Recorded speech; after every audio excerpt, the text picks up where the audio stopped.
ખાસ કરીને આજના વિડીયોમાં આપણે જુલાઈ મહિનાની અંદર ઓલ ઓવર વરસાદ કેવો થશે તેની વાત કરવાની છે અને સાથે સાથે હમણાં નજીકના સમયમાં એક વરસાદના રાઉન્ડની આગાહી છે તે વિશેની પણ ચર્ચા કરવાની છે। ખાસ સૌપ્રથમ મારે આપને જણાવવાનું છે કે નજીકના સમયમાં વરસાદ આમ તો આપણે છેલ્લા 2 દિવસથી જણાવી રહ્યા છીએ એમ કે આપણે 4-5 તારીખથી વરસાદની તીવ્રતા અને વિસ્તારમાં વધારો થવાનો છે, જે 10 તારીખ સુધી વરસાદ જોવા મળશે, જેમાં ખાસ કરીને બંગાળની ખાડીની અંદર એક સાયક્લોનિક સર્ક્યુલેશન બને તેવી સંભાવનાઓ હતી। અત્યારે સાયક્લોનિક સર્ક્યુલેશન બની ચૂક્યું છે અને એ સાયક્લોનિક સર્ક્યુલેશન છે એ 700 HPA લેવલે છે। હવે ધીમે ધીમે ઓરિસ્સાના માર્ગે થઈ મધ્યપ્રદેશ થઈ અને ગુજરાત ઉપરથી પસાર થાય તેવી શક્યતાઓ છે। એટલે આજે લગભગ એ સાયક્લોનિક સર્ક્યુલેશન છે એ 4 અથવા તો 5 જુલાઈ આસપાસ ગુજરાતને અસર કરતા થઈ જશે।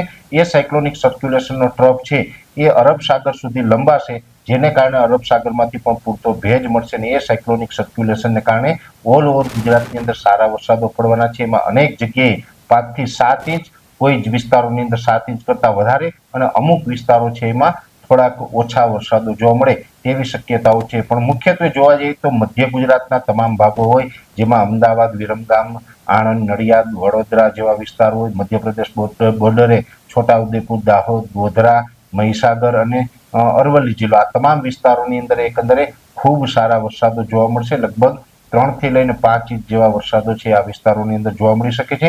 ઉત્તર ગુજરાતના વાવ, થરાદ, બનાસકાંઠા, સાબરકાંઠા હોય, મહેસાણા, પાટણ જેવા વિસ્તારો હોય, એમાં પણ એકંદરે 3 થી 4 ઇંચ વરસાદો નોંધાશે।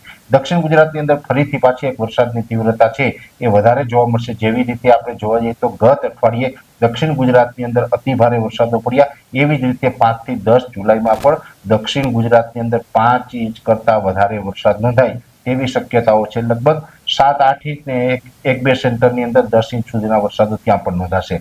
સૌરાષ્ટ્રની અંદર પણ ઓલ ઓવર એકંદરે સારા વરસાદની શક્યતાઓ છે, જેમાં તમામ જિલ્લાઓની અંદર, જેમાં ખાસ કરીને દ્વારકા, જામનગર અને પોરબંદર જે પશ્ચિમ સૌરાષ્ટ્રના ભાગો છે તેની અંદર વરસાદની તીવ્રતા એકંદરે 5 થી 10 જુલાઈની અંદર વધુ જોવા મળે તેવું એક અનુમાન છે। એ સાથે જોવા જઈએ તો મોરબી, સુરેન્દ્રનગર અને બોટાદ જેવા વિસ્તારો છે, રાજકોટના વિસ્તારો છે, એટલે મોરબી, સુરેન્દ્રનગર, બોટાદ અને રાજકોટ જેવા વિસ્તારની અંદર પણ સામાન્યથી મધ્યમ વરસાદો જોવા મળશે। ભાવનગર, અમરેલી, ગીર સોમનાથ અને જુનાગઢ જેવા વિસ્તારો છે એમાં પણ એકંદરે મધ્યમથી સામાન્ય અને 1-2 સેન્ટરમાં ભારે વરસાદ જોવા મળી શકે છે। એટલે એકંદરે જોવા જઈએ તો ઓલ ઓવર ગુજરાતમાં જે વરસાદો પડવાના છે એમાં મધ્યપ્રદેશ બોર્ડર લાગુ વિસ્તારમાં થોડીક તીવ્રતા વધારે જોવા મળશે, દક્ષિણ ગુજરાતની અંદર થોડીક તીવ્રતા વધારે જોવા મળશે અને પશ્ચિમ સૌરાષ્ટ્રની અંદર તીવ્રતા વધારે જોવા મળશે। ખાસ કરીને કચ્છ જેવા વિસ્તાર છે તો કચ્છના દરિયાઈ કાંઠાના તમામ તાલુકાની અંદર ખાસ સારો વરસાદ જોવા મળશે।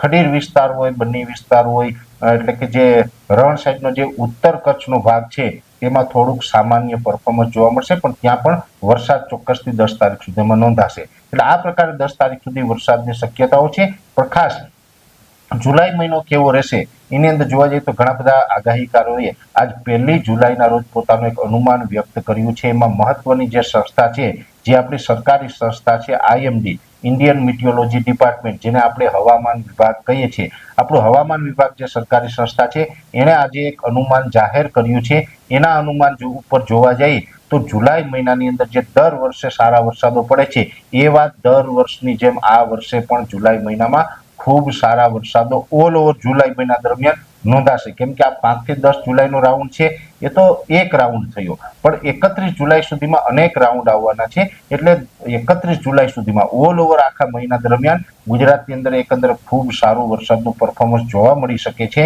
અને જુલાઈ મહિના દરમિયાન હવામાન વિભાગનું જે અનુમાન છે એ મુજબ પશ્ચિમ સૌરાષ્ટ્રના દ્વારકા, જામનગર, પોરબંદર અને દક્ષિણ ગુજરાતના વિસ્તારોની અંદર વરસાદની તીવ્રતા વધારે જોવા મળશે।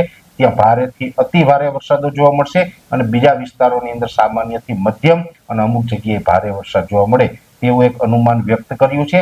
ખાસ કરીને ચિંતાનો વિષય એ છે કે જે કચ્છના ઉત્તર ભાગો છે, જેમાં ધોળાવીરા હોય, જે આપણે ખડીર વિસ્તાર છે, બન્ની વિસ્તાર છે, બીજા પણ રાપર તાલુકાના જે ઉત્તર વિસ્તારો છે, એ જે કચ્છના વિસ્તારો છે એ કચ્છના ઉત્તર વિસ્તારોની અંદર હવામાન વિભાગનું પણ એવું અનુમાન છે કે જુલાઈ મહિના દરમિયાન ત્યાં વરસાદ તો થશે પણ વરસાદનું પ્રમાણ ખૂબ ઓછું રહેશે। જોકે જૂન મહિનાની અંદર પણ ત્યાં વરસાદ ખાસ જોવા નથી મળ્યો, ત્યાં વાવણી લાયક વરસાદ પણ નથી અને હજુ જુલાઈમાં પણ ત્યાં વરસાદનું કોઈ ખાસ અત્યારે પરફોર્મન્સ જોવા મળે તેવી શક્યતાઓ કોઈ ઇન્ડિવિજ્યુઅલ આગાહીકાર અથવા તો હવામાન વિભાગ દ્વારા વ્યક્ત કરવામાં નથી આવી. એટલે જુલાઈ મહિનામાં પણ એ કચ્છનો ઉત્તર વિસ્તાર છે એ કદાચ નબળો રહેશે. એટલે કચ્છનો ઉત્તર વિસ્તારને બાદ કરતા ઓલ ઓવર ગુજરાતની અંદર જુલાઈ મહિનો છે તેમાં ખૂબ સારા વરસાદો જોવા મળશે. જુલાઈ મહિના દરમિયાન એકાદી અતિવૃષ્ટિ પણ થઈ શકે છે. કુવા, ડેમ અને બોર છલકાઈ જાય અને પાણીની વ્યવસ્થા થઈ જાય આ ટાઈપના વરસાદો પણ પડે તેવું પણ હવામાન વિભાગ દ્વારા આજે અનુમાન વ્યક્ત કરવામાં આવ્યું છે. એટલે ખાસ કરીને 10 તારીખ સુધીના વરસાદના રાઉન્ડની વાત કરી અને જુલાઈ મહિના દરમિયાન જે વરસાદો પડવાના છે તેનું એક અનુમાન જાહેર કર્યું છે. વિશેષ માહિતી છે નેક્સ્ટ વિડીયોમાં આપવામાં આવશે. અત્યારે આ વિડીયોની અંદર એટલું જ.